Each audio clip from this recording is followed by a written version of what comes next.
అంటే ఏమిటి? సాలగ్రామం ఏ దేవుని రూపం? సాలగ్రామం యొక్క శక్తులేమిటి? వీటన్నిటి గురించి తెలియాలంటే ఈ వీడియో చూడండి.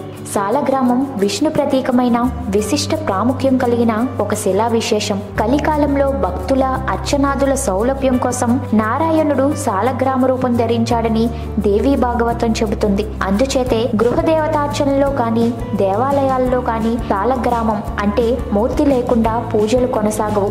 ద్వైతులు, విశిష్టాద్వైతులు, అద్వైతులు తమ తమ దేవతార్చనలలో సాలగ్రామములను పూజకు ఉపయోగిస్తారు. భారతదేశంలో సాలగ్రామ పూజ ఎంతో పురాతనమైనది. క్రీస్తు కంటే ప్రాచీనుడైన అపస్తంభుడు సాలగ్రామ పూజను పేర్కొన్నాడు. త్రిమతాచార్యులు తమ తమ భాష్యాలలో సాలగ్రామాలు విష్ణు రూపాలని వివరించారు. దేవాలయాలలో పంచాయతన మూర్తులకు శిలా ప్రతిమలు ఉంటే గృహస్థులకు మణి, స్వర్ణ నిర్మితమైన మూర్తులు సాలగ్రామాలు ఉంటాయి.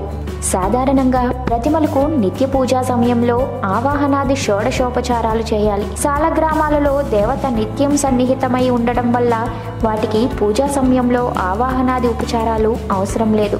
ఈ సాలగ్రామాలు గండకీ నదిలో లభిస్తాయి. మరి ఈ సాలగ్రామాల యొక్క శక్తులేమిటంటే, సాలగ్రామ శిల దగ్గరలో రామాయణ, భారత, భాగవతాలు చదవడం వల్ల మీ పిల్లలు వారి పిల్లలకి ధనంతో పాటు కీర్తి లభిస్తుంది.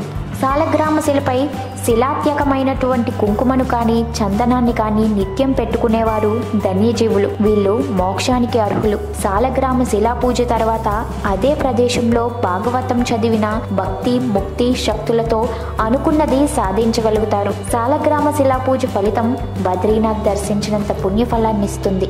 గత జన్మ పాపాల నుంచి విముక్తి.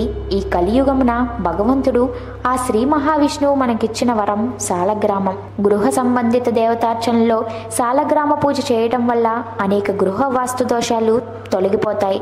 తెలిసి తెలియక చేసిన తప్పులు, దోషాలు కూడా వీటి వల్ల తొలగిపోతాయి.